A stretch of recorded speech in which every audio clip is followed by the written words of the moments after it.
arisan pakai kursi segini emang cukup?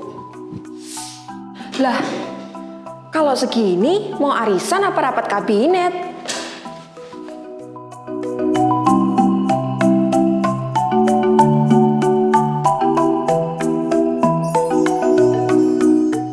Ya ampun, sampai kebawa mimpi.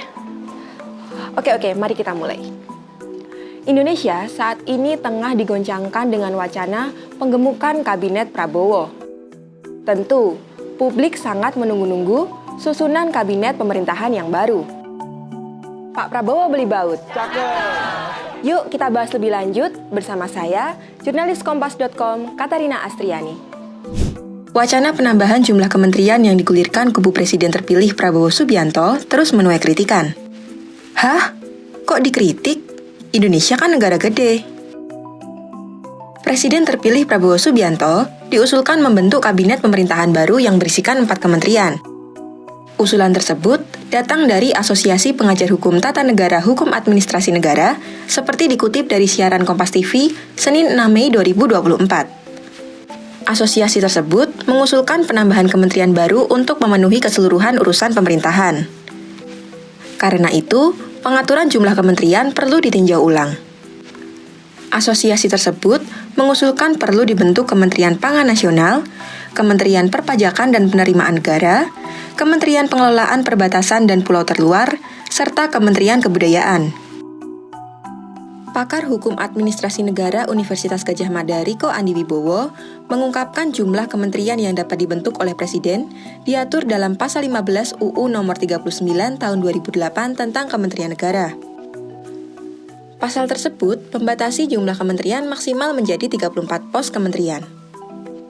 Riko menyatakan, ketentuan tersebut dibuat untuk memastikan pemerintahan berjalan efektif serta membuat isu-isu serumpun dapat diatur dalam satu kementerian. Karena itu, ia menyerukan kabinet baru tidak boleh sengaja membentuk koalisi yang gemuk untuk menjamin kepentingan politik terpenuhi. Ia juga menyebut UU Kementerian bisa diubah, namun harus dilihat urgensi perubahannya. Pakar Hukum Tata Negara sekaligus pendiri Pusat Studi Hukum dan Kebijakan Bivitri Susanti membenarkan bahwa UU Kementerian Negara mewajibkan kabinet maksimal 34 menteri. Ia mengatakan, perubahan UU sesungguhnya diatur dalam UU Nomor 12 Tahun 2011 tentang pembentukan peraturan perundang-undangan. Tahapan yang harus dipenuhi untuk mengubah UU dicantumkan dalam pasal tersebut. Terdapat 5 tahap yang harus dilakukan, yaitu perencanaan, penyusunan, pembahasan, pengesahan, dan pengundangan. Direktur Eksekutif Lingkar Madani untuk Indonesia, Ray Rangkuti, menjelaskan bahwa penambahan kabinet bertentangan dengan prinsip efisiensi dan efektivitas. Dia juga bilang, hal itu bakal berdampak terhadap anggaran negara yang akan membengkak ke depannya. Logikanya aja deh, dari 34 kementerian ditambah 6 lagi jadi 40. 40 menteri ditambah 20 wakil menteri, ditambah 40 staf menteri, ditambah lagi 20 staf wakil menteri. Aduh, pusing, banyak banget kan? Hitung sendiri ya. Terus gimana ya respon Jokowi dan para capres-cawapres Pilpres 2024 kemarin? Nah, salah satunya ada Pak Mahfud nih yang sudah menanggapi wacana tersebut. Katanya sih, Pak Mahfud ini khawatir banget kalau aksi korupsi makin meluas seiring penambahan kementerian.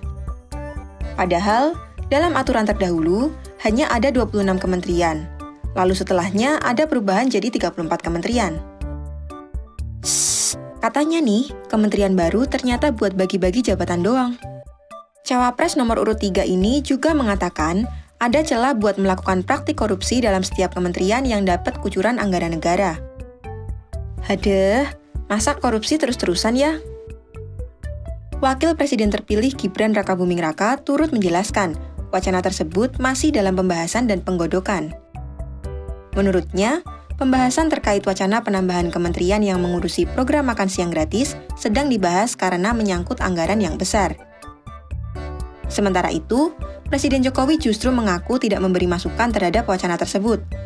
Ia menegaskan, pertanyaan soal susunan kabinet pemerintahan mendatang semestinya ditanyakan kepada Prabowo sebagai presiden terpilih.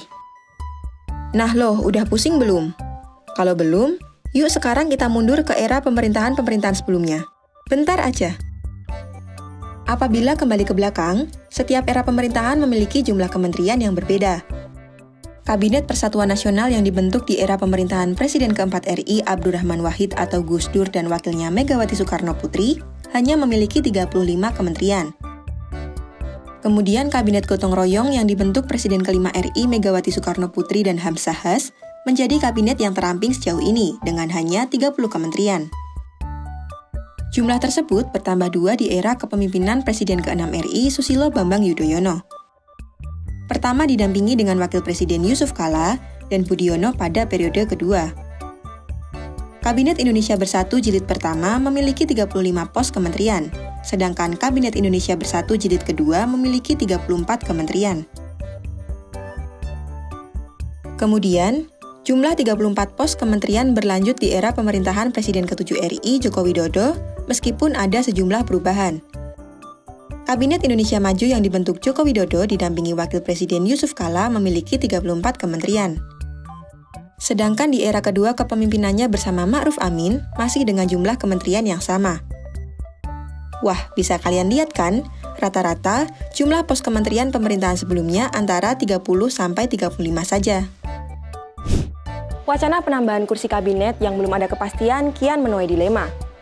Di sisi lain, banyak pro dan kontra yang muncul seiring dengan mencuatnya isu tersebut. Lalu, apakah wacana tersebut akan menjadi kenyataan? Yuk, komen pendapat kalian.